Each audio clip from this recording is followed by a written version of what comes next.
qual a competição mais importante do Brasil? Pois bem, serão 5 competições divididas em 3 prateleiras e aqui vamos comentar um pouco a respeito das características desses torneios ou desses campeonatos, dessas competições, como vocês acharem melhor. E eu já convido vocês a deixarem aqui nos comentários. Para você, qual é a competição mais importante do Brasil? Agora vamos à nossa tier list. Bom, começando de baixo para cima, eu já estou a fim de começar com uma polêmica e eu vou falar da Copa Sul-Americana. Mas eu botando a Copa Sul-Americana assim em último lugar, entre muitas aspas, já tem um vídeo aqui no canal em que eu falo como eu posso dizer, o meu desgosto com essa competição e que os times brasileiros também se importam um pouco com ela. E eu vou deixar o vídeo aqui nos cards, tá aparecendo aqui em algum lugar, ou na descrição. Mas o que eu vou comentar aqui nesse vídeo é que a Copa Sul-Americana ficou, como eu disse no outro vídeo, parece meio que um patinho feio da América do Sul. Isso porque vão equipes, como eu disse, o Brasileirão leva quase o campeonato inteiro e aí vai equipes que estão lá na parte baixa da tabela, tendo que brigar com outras equipes que estão mais bem colocadas de outros países ou até mesmo do próprio Brasil. Então fica muito aquela discrepância do baixo orçamento contra o orçamento mais alto. Equipes fortes contra equipes com menos força. E isso daí gera muito prejuízo no Campeonato Brasileiro, porque às vezes os times passam aquela primeira fase infinita lá da fase de grupos e acaba caindo no Brasileiro, ficando em último colocado, ficando na zona de rebaixamento e depois não pode recuperar. Então, num resumo bem rápido, a Sul-Americana está na posição que está, na terceira prateleira, vamos dizer assim, porque é uma competição que traz equipes com baixo orçamento, uma competição que gera muito prejuízo no Campeonato Brasileiro para times que não têm duas equipes, uma equipe para o Brasileirão e uma equipe para a Sul-Americana. Dá sim uma vaga na Libertadores da América para o campeão. É uma competição continental, mas ainda assim não caiu tanto na graça dos brasileiros. De uns tempos para cá já está caindo um pouco mais. A segunda competição são os campeonatos estaduais. O estadual, acho que eles perderam muito a relevância com o passar dos anos. Isso porque outras competições vieram. No passado a gente tinha primeiro os estaduais, depois os estaduais, o torneio Rio-São Paulo, depois o torneio Roberto Gomes Pedrosa, a Taça Brasil e depois o Campeonato Brasileiro. Aí veio o Campeonato Brasileiro, Copa do Brasil, Campeonato Brasileiro, Libertadores, Copa do Brasil, Libertadores ganhando mais força no cenário nacional. E assim os estaduais acabaram encolhendo um pouco. Eles acabam tendo como desvantagem de lotar o calendário, porque é uma competição ali quase que no começo do ano, colada com o Campeonato Brasileiro, então o calendário fica super lotado, mas é uma competição muito importante para as equipes de menor expressão, porque tem times que vivem da renda do Campeonato Paulista, do Campeonato Carioca, e eu costumo dizer, esses times, por mais que se tenha uma Série E, como está se planejando ter, e que isso daí pode sim dar muito mais, como eu posso dizer, pode dar muito mais visão para um clube, mas essas equipes elas não vão ter a chance de jogar contra um Flamengo, contra um Palmeiras, contra um Corinthians, contra um Vasco, que é onde elas revelam os seus jogadores. O Vasco pode ficar interessado numa equipe, num jogador do Bangu. O Palmeiras, Santos, o Corinthians pode ficar interessado num jogador do Água Santa, que basicamente só tem o Campeonato Paulista no calendário.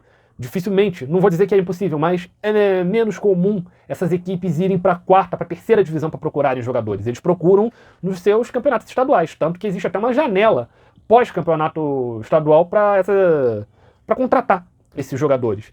Então, o estadual fica nessa última prateleira porque ele perdeu relevância basicamente, mas ainda assim tem a sua importância. Afinal, quem não gosta de ganhar um campeonato carioca, mineiro, paulista?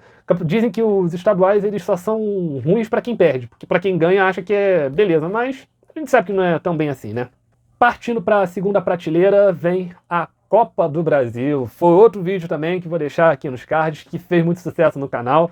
A Copa do Brasil é a segunda maior competição do futebol brasileiro. Ela é relativamente mais fácil, né? Porque você ganhar um campeonato brasileiro, você tem que fazer pelo menos 30 rodadas impecáveis, alguns empates ali, vitórias, aí as 8 fica para algumas derrotas esporádicas.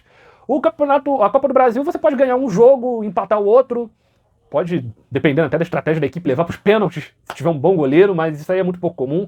Antigamente, com gol fora de casa, era até mais fácil de times de menor expressão vencerem os times mais fortes. Mas hoje em dia também não é tão impossível, embora com as mudanças que fizeram de uns tempos para cá, isso daí, as zebras, se assim podemos dizer, ficaram com muito menos frequência. Esse ano mesmo, em 2025, nós só temos o Atlético Paranaense da Série B, mas ainda assim é um time de Série A, né? Até ano passado estava na Série A, e é uma Copa que ele já está acostumado a disputar. A Copa do Brasil, ela tem como principal vantagem que no Brasil ela não é uma Copa, ela é a Copa. Isso porque eles pagam para o campeão 77 milhões no total, somando todas as fases, e para o vice-campeão 33 milhões. Então é uma competição que, além do prestígio que se tem, ela é boa, financeiramente falando, para as equipes. Seja até para você chegar numa semifinal, numas quartas de final, você vai receber uma boa grana por isso. E, colado aqui na Copa do Brasil, já coloco um pouco roubando a Copa do Nordeste, que é a alternativa à Copa do Brasil. Até boto Copa do Nordeste e Copa Verde também, mas como a Copa Verde foi extinta, eu vou falar da Copa do Nordeste.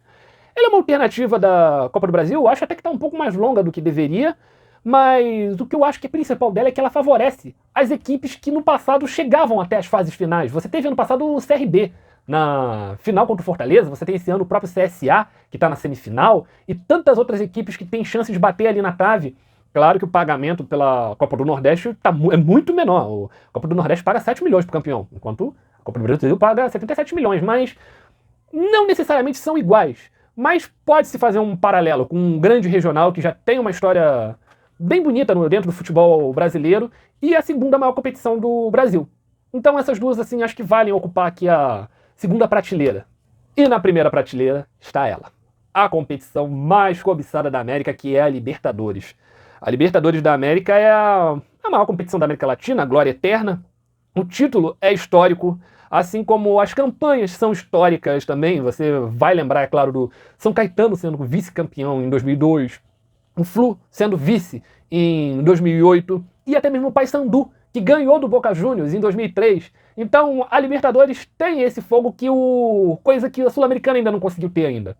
Porque, enfim, são muitos anos para você conseguir equiparar uma com a outra. A Libertadores também paga muito bem, assim como a Copa do Brasil, mas eu acho que aqui vale mais falar do prestígio que ela tem e da força que ela tem. É claro que para ganhar uma Libertadores é um planejamento de anos, não é uma coisa da noite pro dia, embora isso muitas vezes aconteceu. A gente sabe que Copa é Copa, Copa se ganha na Copa. O time pode estar ruim no campeonato local, no campeonato nacional, mas dentro de uma Copa ele pode ter aquela força, pode ter a torcida empurrando e chegar até umas quartas de final, uma semifinal, porque ali são 2 jogos. Como eu disse anteriormente, ganha o primeiro, empata o segundo, ganha o primeiro com uma boa vantagem, perde no segundo, segurando ali a defesa. Então, é o local onde tudo pode acontecer, mas é preciso ter muito cuidado.